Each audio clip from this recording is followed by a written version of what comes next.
So we'll just do a short Q&A. We'll start with questions related to the surah, right? And then if we have time, we'll try and go elsewhere. So maybe we can have like people, if there are several people, we can have them all ask their questions at once. So go ahead. Yeah, so I had a couple of questions that maybe can be consolidated. But first, I guess the question is seeking a framework from going from a confused state to one where you trust in the divine. Because I've been in this state before where I know what's bothering me. I know that it's a result of just not having enough trust or peace in the divine. But getting from point A to point B is something that I can only see in retrospect, and I can like share it semantically with people who I see are going through a similar thing. But I was sort of searching for a more generalized framework for how to like interrogate our own thoughts and feelings and speed up that process or reduce the confusion that goes on. My second question was related to the phrase used, like that you referred to like the intoxication of love with the divine. And I'm sort of comparing this to learning about Buddhism and how that frame of thought deals with confusion and anxiety. And I know it's probably difficult to explain, but when someone asks, but why should we search or strive toward this sort of intoxicated feeling? Because that seems like in itself, since you mentioned it's really difficult to remain in that state, so you're going to come out of it at times, and it almost feels like desiring that state is going to create its own hardship or sense of separation when we can't sustain it. So why accept or strive toward that when there might be alternative viewpoints, which is more just like seeking to have a sense of perspective or peace at all times, rather than sort of escaping almost into the intoxicating state and falling out of it, if it really is as difficult to attain it constantly as you told us. We'll take one more question. So when Dr. Abulfaz said our faith goes up and down, so it's like the thing is you never know where you're at. It's not like like if you take an exam, you know what your grade is, you know where you stand with the divine. Here it's like it seems to be, you know, all the time your own assessment, you know, and so we were talking about the diseases of the heart, the envy, you know, what you have and how, so you don't know where you're at. So how can you get to the next level before it's too late? I mean, time goes by and, you know, you don't know what the state of your soul is. How do you measure the state of your soul? How do you measure where am I? Am I on the lowest level of paradise? Am I just below? Am I medium? And of course we all strive to get to the highest, but how do we assess ourselves? Should we take that? Or do you want to take the number two? Well, okay, let's add one more. Add one more? Okay. So, this sort of reminds me of, like in philosophy, religion, there's the topic of problem of evil. So, do you think it's a good theodicy? What's a good theodicy? It's to see how this resolve the problem of evil. Oh, okay. Okay, so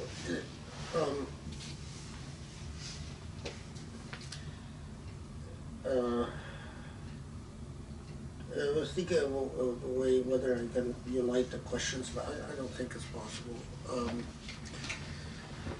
First, let me take this issue of the issue of intoxication and so on. The intoxication that I mentioned is never the goal. It is a byproduct. If you ask any murid, any person that is seeking the when you're in like all relations of love, it grants you is a state. The ultimate goal you're seeking is balance and sakina. What is Peace. yeah, a state of peace. I mean, so you are when the intoxication is a result of grace, divine interference, and fath min al-futuhat, sort of like a gift, a blessing. Now, do you long for it?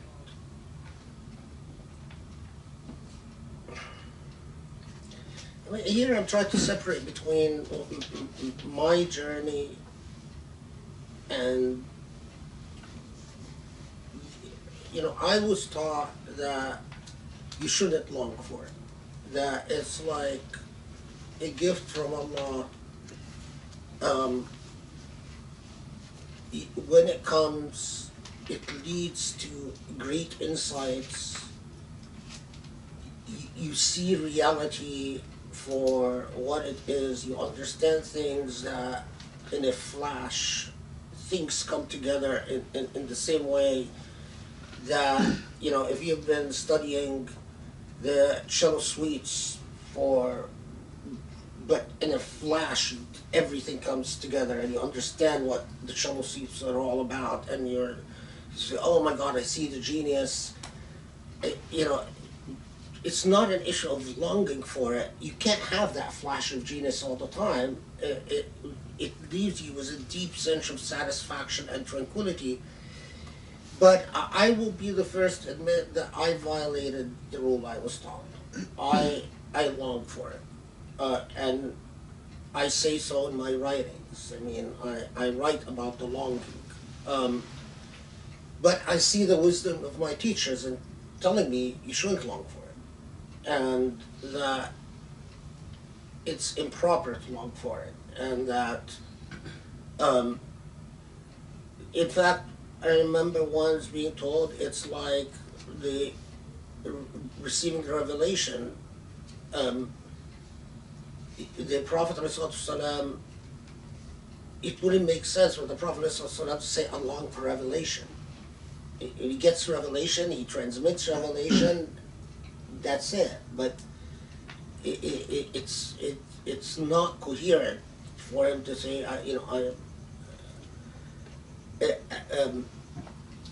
but I guess, but at the same time, I'll tell you, it's human, because we know that there was a time that revelation didn't come to the Prophet for a long period of time, about several months. It was like 9 months in some reports, some reports say 12 months, and it unsettled him.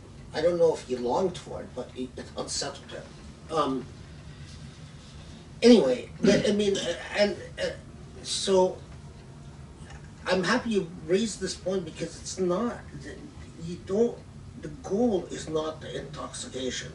It is the balance, the understanding, the equilibrium, the state of equilibrium that grants you tranquility and peace, and that allows you to rid yourself of anxiety, and most of the time of desire for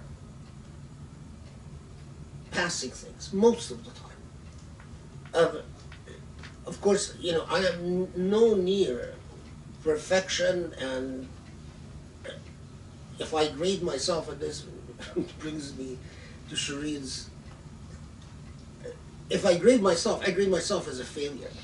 I would give myself D, F. So, but there is it's this issue of the balance is that husn al-dhanni billah, that you understand Allah, you trust Allah, you trust in Allah's mercy, which always comforts me that I am dealing with a just and fair and merciful God. God is not going to be, I am not going to be more merciful than God, so, or more just than God. And that, by the way, when I even in deal with human rights, and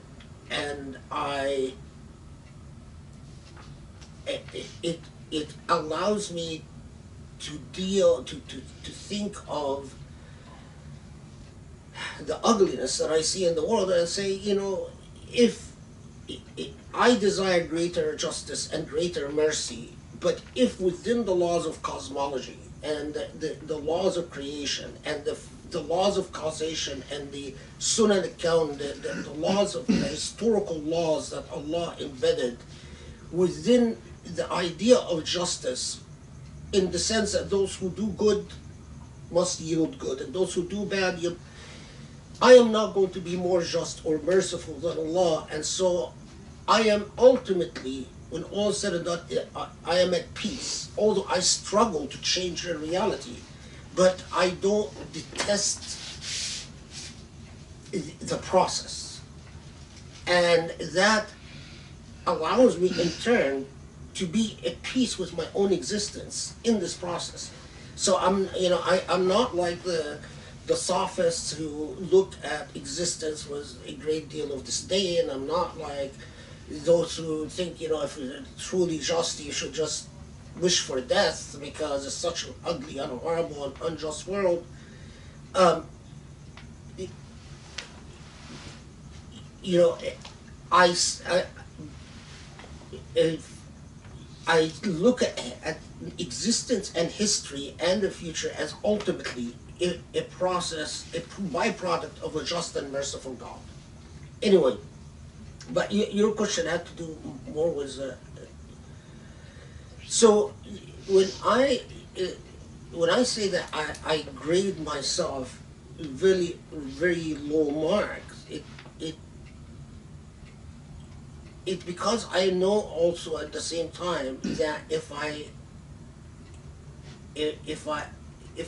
allow wishfulness to enter into my process, and I allow arrogance to enter into my process, I've seen so many people who became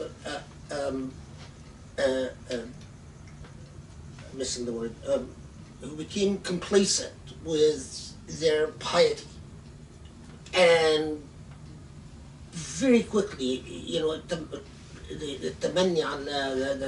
this notion of just the entire world became this world of wishfulness and taking God's will for granted, and very soon they could not tell the difference between their will and God's will, and it all collapsed into their psyche. Whatever they wanted is what God wanted, and whatever God, you know, and they became ugly, and it's not just ugliness in theory, their own aura changed. I mean, I've seen it.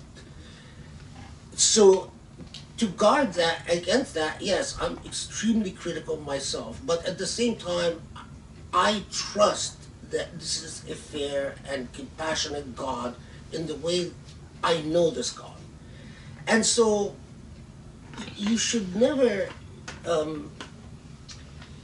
you know, the only standard, the only one that you sort of set as I want to follow is the Prophet Muhammad and only human being. Other than that, you try within, and it might be, and I mean this in every sense, it might be with ultimately everything that you were given as a human being. You don't know who is in the balance of Allah, who's higher and who's lower. I mean, we make these assumptions just because someone knows more, or just someone prays more, or someone fasts more. or so, that they are closer to Allah.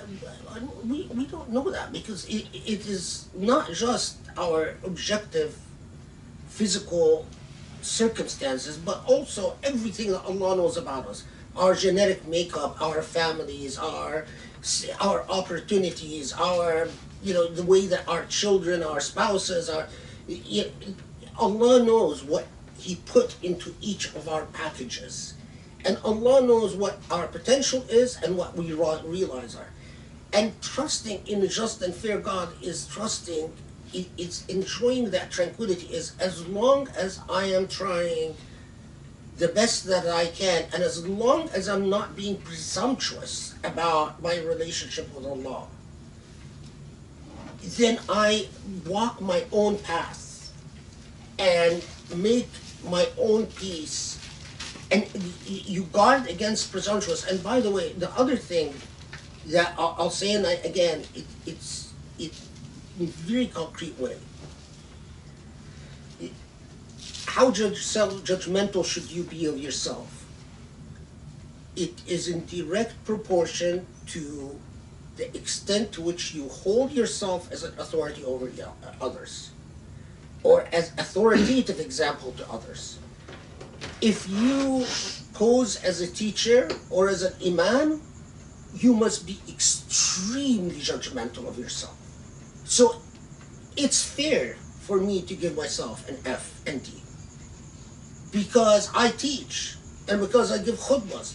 My God, the responsibility of someone who stands before people at Jum'ah and leads prayer. If you see the amount of warnings that the Prophet ﷺ gave about how they will be responsible in the hereafter, it is terrifying. But for a person who doesn't teach others and doesn't hold themselves, doesn't stand there giving khutbahs or giving lessons or saying, I know, they have every right to be kind and merciful to themselves. And there is a very, it's the same standard that when you say a ruler of a country, the type of judge, in fact, the Quran says when it comes to those that Allah gave a lot of bounties to, they should be so judgmental of themselves that they should think, like the Bible says, that, it's easier for what is that expression, the rich person going through the eye of a needle. Camel. Yeah, a camel going through the eye of a needle is easier than a rich person going through the eye of a needle. And same applies to rulers, and same applies to teachers. So, I mean, one of the every time I remember the hadith and about the judgment that scholars, and it's terrifying. But as a trust in a just and a compassionate God, because that is the only God that Allah is.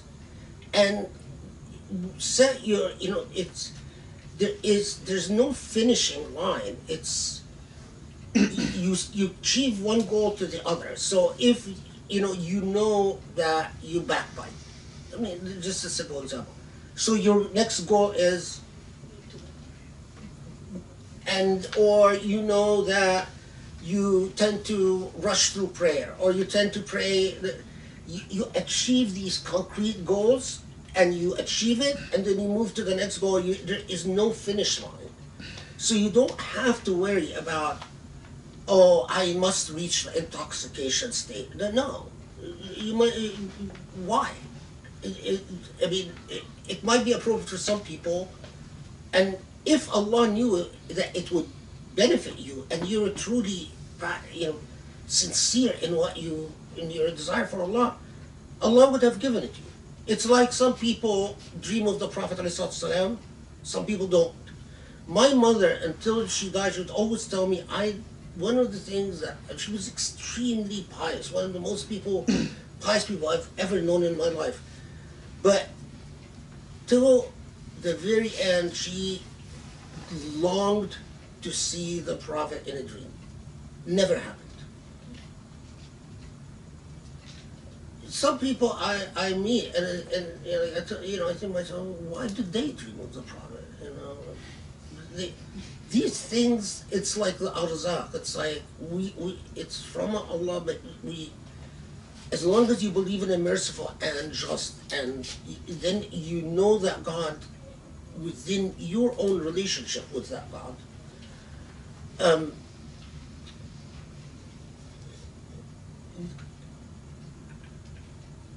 That relates to the first question that you asked. But about the up and down relationship, I mean, you could read so much of that, but this is one thing in which I become sort of very like the literalists, like even the Wahhabis in a sense. My experience is that in proportion the time you put in is what you get out. That has been in my experience. And I've actually this was when I was a graduate student. I don't know why I did it, but yeah, it was after the divorce.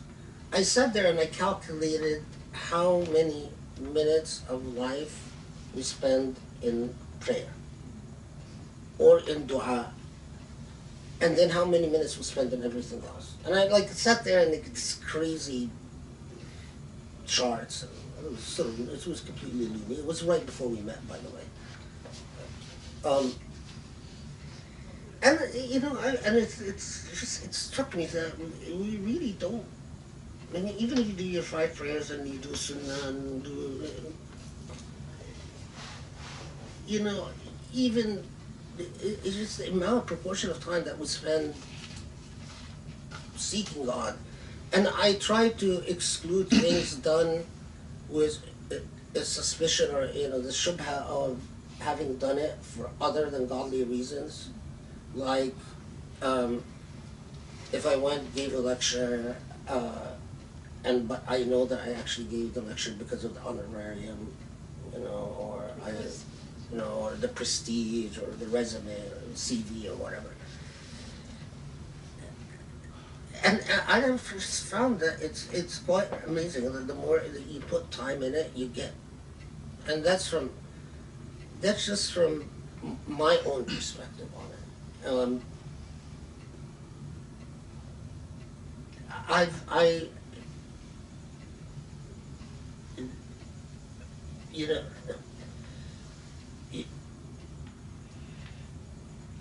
When the biggest obstacle to hearing the call of God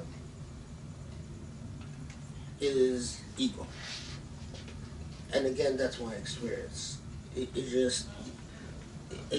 When I struggled with the ego and humbled it, I found there were many situations that God was speaking and I wasn't listening. And in a lot of very small things.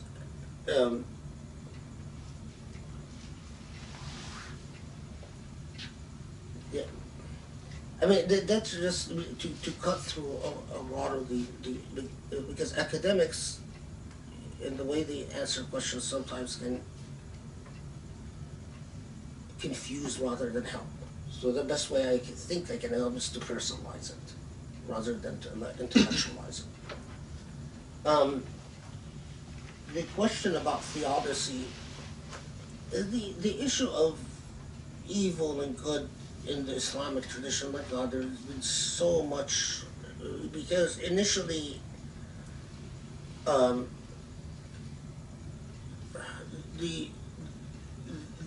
initially Muslim theologians were not just responding to, there was a very strong tradition of discourses about the nature of evil and good, and especially the view that was very common in the Near East, that evil and good are more or less represented by two equal powerful gods that wrestle between. So Muslims early on were aware of discourses about the nature of evil and good in Christianity and Judaism and Zoroastrianism and the very rich traditions of the Near East, and they developed especially the people of Kalam, developed vast discourses in investigating the nature of good versus the nature of evil, or in relation to the nature of evil, etc., etc. And then that developed into schools of thought, and so if I'm answering on behalf of the Islamic tradition, I would say no, that's not a necessary answer to the theological question, because there are many different schools of thought. However, my own school of thought, I believe in, and I've changed throughout my life several times. I've settled on many philosophical positions and changed. But right now, I've settled on the theological Muslim position that believes that evil is simply the absence of good, that evil doesn't exist. That the absence of good is evil. The question of why and how I got there and who I read and who I agree with, it's not my invention. That's a very well-known old theological.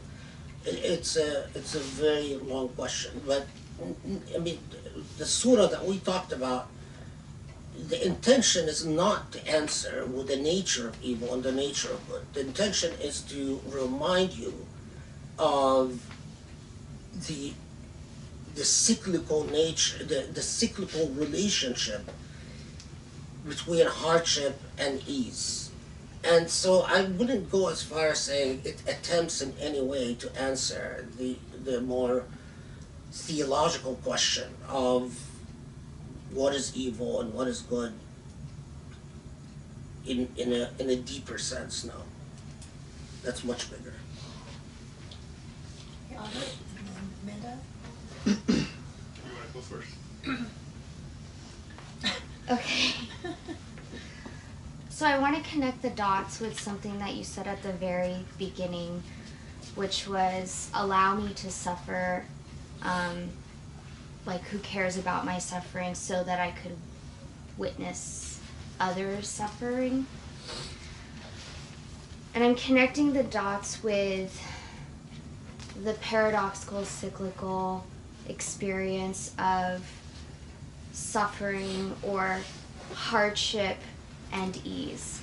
And that if the transformation is cultured within a person, they don't actually experience the suffering within themselves. It's easily transformed into ease, and kind of going into what Prophet Muhammad, peace be upon him, said about, crying for the followers and not knowing where they were going to end up, and Allah saying to him, don't worry about them. Yeah. In that, much like how he was and all of us are able to transform that within us, the hardship to ease, and that it's kind of like the feeling of how heat and ice feel the same, or how love can hurt. And so the dots I was working on connecting is there would be no suffering for you if you got to a point where you could witness others suffering authentically. Is that connecting? Wow, that's a really good question. It's a good question because I'm going to leave the philosophical debates on the side, and I'll just talk in a because I often reflect the last time, to be very explicit about it. So the last time I got a colon blockage, to be very Colon blockage hurts, really hurts. One of the most painful things you go through. And at that time, I kept wondering about that exact question. Am I suffering? Can I actually claim to myself that I am transcending my suffering?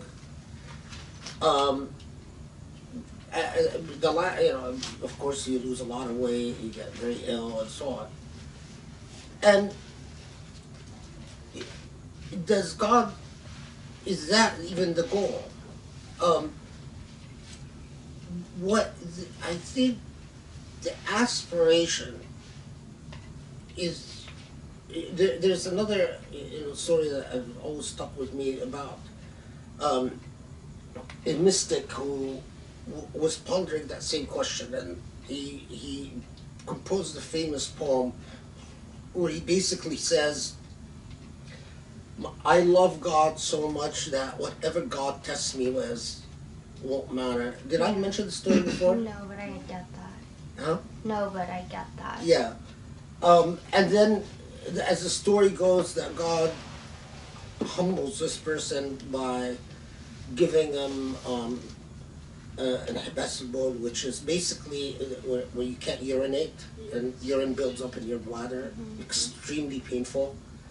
And when that happened to him, he would go around Baghdad and say, "Unzuru ammakum al-kazzab," look at me, the liar. Because,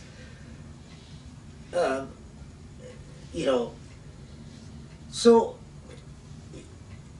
the answer is in a word that we actually deal with in another surah, inshallah, if inshallah when we get to it. The word Isra, that the assumption is that you don't put yourself ahead of others, that your love and compassion, when loving God teaches you compassion, and that compassion for others always makes you think of other human beings as having equal rights to you. But if you then balance your own self-interest versus the interests of other human beings, one equal, I don't know how many, all the people that you encounter in your life, it's very hard for you to put yourself ahead of people. So the principle is that for you not to selfishly put yourself ahead of others, not that, and for the extent within your abilities to understand, to allow it to temper your sense of suffering with the understanding that suffering is the other side. So in the colon blockage, I would always comfort myself by telling myself throughout this period, good, because you enjoyed a working colon for so much of your life, and inshallah, if God gets me out of this, I will be very grateful for a working colon for so much of my life. And I actually tell Grace this all the time, like every time I say, it is such a blessing to just be able to pass your food normally. Yeah. And I practically every single day. Such a blessing. Same thing, I used to be extremely asthmatic. It made me very grateful for lungs, working lungs. When then I get that scary thing, wheezing, that, sort of like the shadow of the asthma attack, I'm so grateful for my lungs, please keep working. I'm just, and that, there's something very beautiful about that type of gratitude, about not taking anything for granted. And at the same time, it is, and it is quite true that, during this, constantly reminding yourself of gratitude before and after makes suffering much more bearable when when it would be lying to yourself to say, I am not feeling suffering, because you know, all of us are human beings with our own capacities and abilities. You know, I have met people that have reached a status where they don't seem to feel physical suffering anymore. We were just talking about, you know, people that Sufis that I've seen in Egypt who put a sword, you know, through their side of their cheek and they don't bleed, or through their arm and they don't bleed, and they don't. I knew a sheikh until now. I mean, he had colon cancer, and we were just all amazed. The man kept smiling and cracking jokes. Didn't seem to feel anything, but I think I'd be very unfair for myself to aspire for that, and I don't, because it is whatever circumstances Allah facilitated for them. That's the path they walked, and that's the path they reached.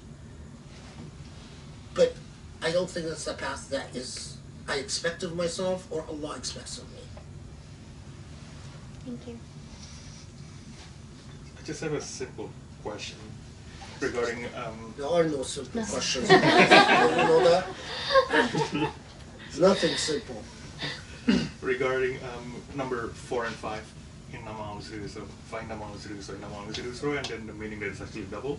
I kind of, the way I understand it, I just want to double check if it's a presumptuous or inaccurate understanding. According to Ibn Juzai and then Razi, and then the significance of it actually being repeated, would it be right for me to understand that's basically one of the sunnah of God that people would do? It's like the duality, like night and day. Like there's no success without failures. There's no sadness there's no happiness without sadness. And then people would have to go through that. And then if one actually indulge in like prayer and being grateful, it makes the failure part is more bearable. Yes. I mean, but you're talking about inna ma'al usri yusra, not the repetition necessarily, but the fact that it says inna ma'al usri yusra mixed in with hardship is ease. Oh, yes, and then the fact that it's repeated is basically like, the way I see it is like God telling you, okay, this is the rule, and this will always be the rule until the end of time. Yeah, that's accurate. That's right. But also the repetition, the confirmation, like you said, I feel like the first one is al-hal, like you said, and the second one is more of the acceptance of al-hal. Then what do you think? Yeah. It's like That's actually pretty good. Yeah. فإن مع العسر يسرا إن مع العسر يسرا. Yeah, I mean, of course, in the affirmation, you know, when the resoluteness of it, if you respond to resoluteness, it is acceptance. Even in language, common Arabic language, when you affirm something and repeat it, it's like saying you have to accept that. There's no ifs, ands, or buts about it. So yeah. And also, I love the fact that you said that it's circular in the surah. Yeah. Because when you think of it, إِنَّ شَرَحْنَا لَكَ صَدْرَكَ, and then if you really imagine the circle and they go to the end, فَإِلَى رَبِّكَ فَارْغَب.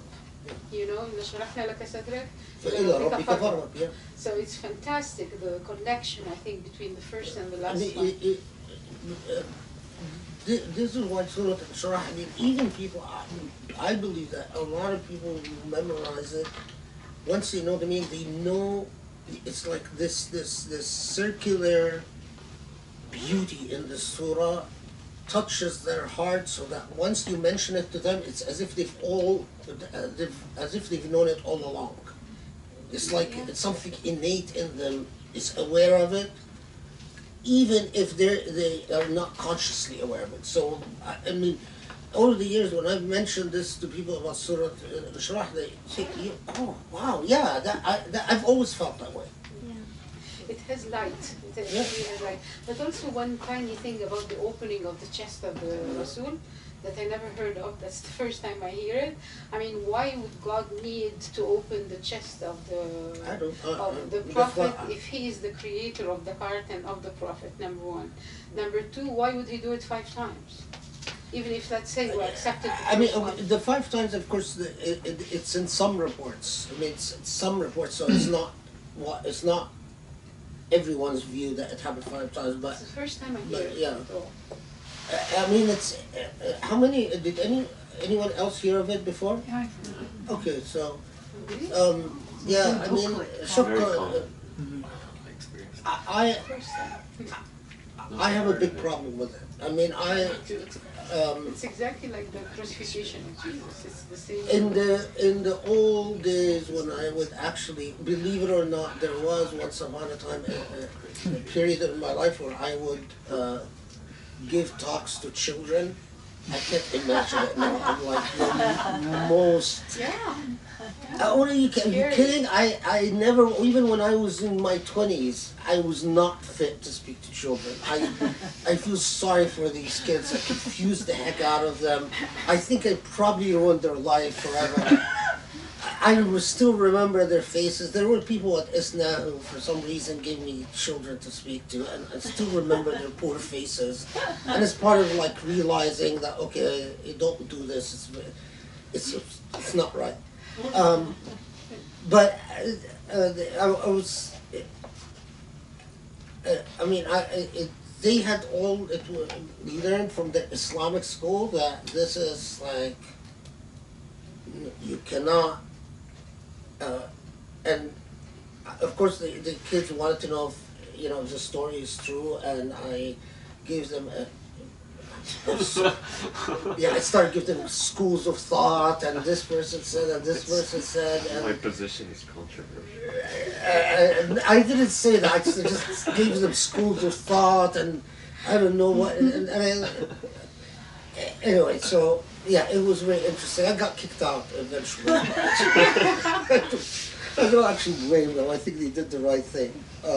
Dr. Abdul, when I connect to the story of the Rasul, I'm sorry, tiny little. When you connect the story of the Rasul and Alam Nashrah Laka Sadrak, does in Sharh, I know that it's in Sharh, of course, but does it come from Sharh also? Yeah. Sharh, to explain is to expand something. Expand the intellect or expand the Sharh. Yeah.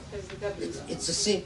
Yeah. And by the way, the same word we use for surgery, sharrahtu, because it comes to expression sharrah al-lahm, which means to cut the meat up in preparation for cooking. Slicing. So slicing. And so it all is rooted in the same thing, to open, to spread, to expand. So maybe that's where it comes from. Alam Nashrah Laka Sadrak. Some people That's why they always like, we split your chest open, but no, True is the surah. Okay, so we're past 10 o'clock now. Okay. So we should Is stop. Yeah. I'm I'm feeling bad for our dogs because like on days like this they have to get stuck, at home, like in their room, like just waiting. I leave the Quran on for them. I actually put it on the Quran channel. I mean, I know that this will probably upset some people. I put it on the Quran channel. I think the dogs enjoy it. Haram, why not? Huh? I thought it's like in the Surah Al-Kahf about the dogs. Oh, well, I don't go that far where I actually put the surah. I just think I've noticed that it has a comforting, when I have the Quran on, the dogs calm down and they come and they spend Batuta and lay at my feet and they become very calm, and I don't think our dogs are weird. I think it's actually